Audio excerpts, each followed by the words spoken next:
प्रधानमंत्री मोदी और उनकी सरकार सच से भाग रही है, सवालों से भाग रही है, मगर सच उसका पीछा कर रहे हैं और सवाल उन्हें छोड़ नहीं रहे हैं। वे लगातार ये छिपाने की कोशिश कर रहे हैं कि पाकिस्तान के साथ युद्ध में भारतीय विमानों को नुकसान पहुंचा या नहीं, मगर अब chief of defence staff Anil Chauhan ने पोल खोल दी है। एक विदेशी चैनल को दिए इंटरव्यू में उन्होंने परोक्ष रूप से स्वीकार कर लिया कि भारतीय विमानों को नुकसान पहुंचा है।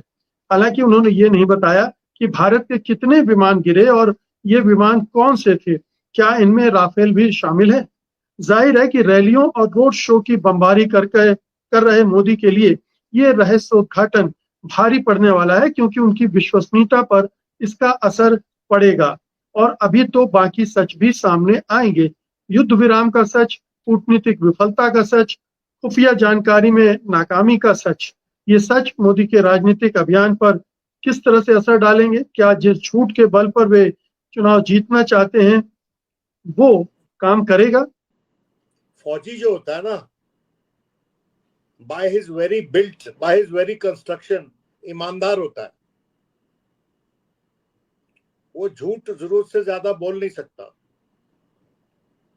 और मैं समझता हूं हमारी फौज ने सच के लिए लड़ाई लड़ी और सच्चाई से लड़ी, और हमारी फौज ऑन द होल पाकिस्तान पे बढ़त हासिल की उन्होंने।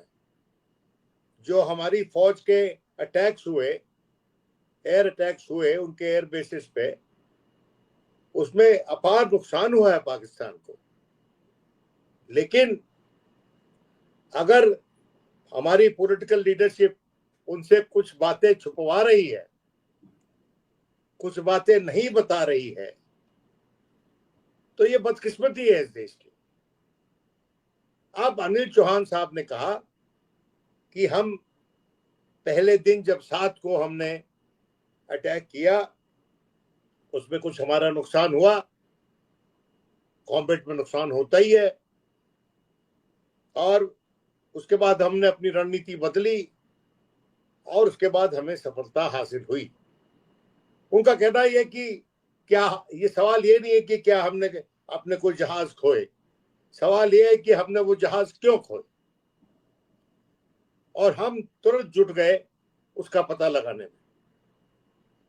तो आज के दिन जो वस्तु स्थिति है वो ये है, तमाम दुनिया आज से पहले ये कह रही थी कि एयरक्राफ्ट का लॉसेस हुए, साथ साथ ये भी कह रही थी कि भारत ने बड़ा शार्पली सदा हुआ निशाना साधा है उनके एयरबेसिस पे, और नूर खान एयरबेस, जिसे कि चकलाला एयरबेस बोलते थे पहले, जो कि बगल में है रावलपिंडी हेडक्वार्टर के पाकिस्तान आर्मी के, वहां पर अटैक हुआ, हमने किया, उनकी एयर स्ट्रिप को नुकसान पहुंचाया, बेस को नुकसान पहुंचाया। उसी तरह सरगोदा में ये हुआ, जहां पर ये बताया जाता है कि उनके कुछ न्यूक्लियर वॉरहेड्स रखे होते हैं जो छुपा के रखते हैं वो। तो मेरा ये मानना है कि कुल मिलाकर हमारी फौज ने बड़ा अच्छा प्रदर्शन किया, लेकिन हमारी जो सिविलियन लीडरशिप है, it is proving to be a big letdown for the country and the फौज, our army। क्यों नहीं हमारा नैरेटिव ठीक हो रहा सिविलियन लीडरशिप के द्वारा? हमारे माननीय विदेश मंत्री जो हैं वो हकलाते हुए, कुछ गड़बड़ाते हुए, कुछ असहाय नजर आए एक इंटरव्यू में। और उसी तरह से अब ये जो इंटरव्यू 2 आए हैं, रायसीना डायलॉग जो होता है सिंगापुर में, उसके बाद 2-3 इंटरव्यू दिए सीडीएस साहब ने, एक अकेला थोड़ी है। और इसलिए ये कहना कि रहस्य उद्घाटन हो गया है या बात निकल गई है उनके मुंह से, ऐसा नहीं है।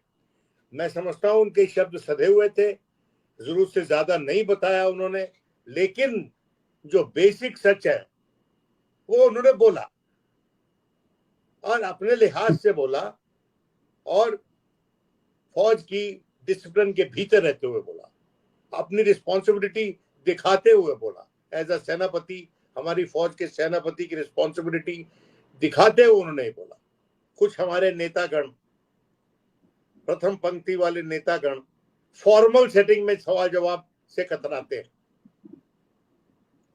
इनफॉर्मल सेटिंग में वो जो मर्जी बोलते हैं, बुलवा लेते हैं, कहते हैं अपने आप से भी। फॉर्मल सेटिंग में जहां पर दर्ज हो रहा था एक एक शब्द, वहां पर बात करने से उनको गुरेज है, वो कतराते हैं। वो इसलिए कि अगर कोई ऐसी बात मुंह से निकल गई, कोई ऐसा सच मुंह से निकल गया। देखिए, राजनीति में कई बार सच बहुत महंगा पड़ता है राजनेताओं को, और इसलिए मैं समझता हूं कि वो किसी फॉर्मल सेटिंग में आए नहीं। उन्होंने जो विपक्ष के साथ मीटिंग्स हुई वो भी नहीं अटेंड की, और वो विपक्ष की ये डिमांड भी नहीं मान रहे माननीय प्रधानमंत्री कि एक पार्लियामेंट का स्पेशल सेशन हो जाता जिसमें जो सवाल थे वो विपक्ष उठा लेता और जवाब बनते थे, वो सरकार जवाब वो दे देती। लेकिन वो पार्लियामेंट का सेशन भी नहीं बुलाया गया।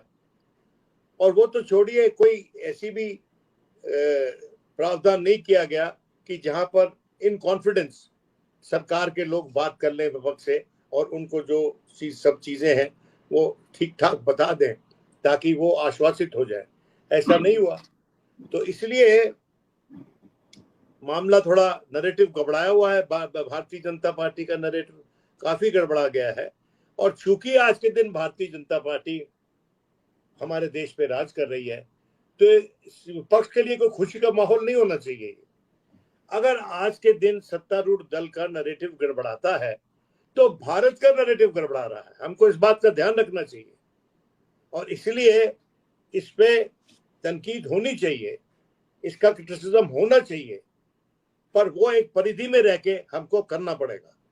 और मेरा ये मानना है कि डसॉल्ट जो कंपनी है डॉक्टर साहब, जो बनाती है राफेल एयरक्राफ्ट, क्योंकि ये माना जाता है कि कुछ एयरक्राफ्ट जो एलिजिडली गिरे हैं, जो रिपोर्टेडली गिरे हैं, उसमें राफेल एयरक्राफ्ट भी हैं।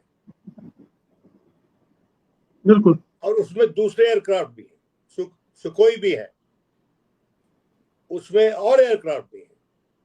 तो मेरा ये मानना है कि राफेल जो है, वो जो दसॉल्ट है, उन्होंने अपनी तरफ से तहकीकात कर ली है, कि शुरू कर दी है।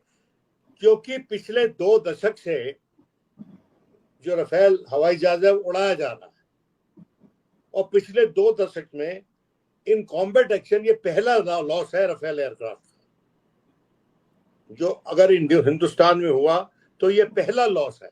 और उसकी इन्वेस्टिगेशन जरूरी है।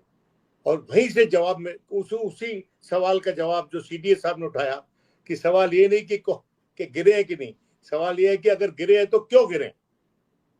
तो उसकी जानकारी के लिए जो मैन्युफैक्चरर है, क्योंकि अगर आपको याद हो, जब ये शुरू में अनकन्फर्म खबरें फैल गई पूरी दुनिया में, तो डसॉल्ट एयरक्राफ्ट की मार्केट प्राइस गिर गई, उनके स्टॉक्स की मार्केट में वो कंपनी पिट गई, जिस तरह से कॉम्बैट में उनका हवाई जहाज पिट गया, यह माना जाने लगा। तो ये जो state of the art technology वाले एयरक्राफ्ट होते हैं, जहां पर बहुत टेक्नोलॉजिकल इन्वेंशन के बाद, एप्लीकेशन के बाद, बहुत मेहनत के बाद वो असेंबली लाइन पे बिठाए जाते हैं और तैयार किए जाते हैं। और वो कोई सस्ते हवाई जहाज नहीं है, वो बहुत महंगे एयरक्राफ्ट है। हजारों करोड़ों में एक एयरक्राफ्ट का जो मैं समझता हूं उसका कीमत है। तो वो इन्वेस्टिगेशन तो होगी, और जो भी इसको छुपाने की कोशिश कर रहा है उसको ये जान लेना चाहिए कि ऐसे लॉसेस इन कॉम्बैट ऑपरेशंस, इतने state of the art combat aircraft के लॉसेस छुपते नहीं है, उन पे बराबर इन्वेस्टिगेशन होती है, ताकि अगर किसी तकनीकी कमी से अगर ये हवाई जहाज गिरे हैं तो उस तकनीकी कमी को दूर किया जाए। और वो मैन्युफैक्चरर करेगा, जो इस केस में फ्रेंच डसॉल्ट है।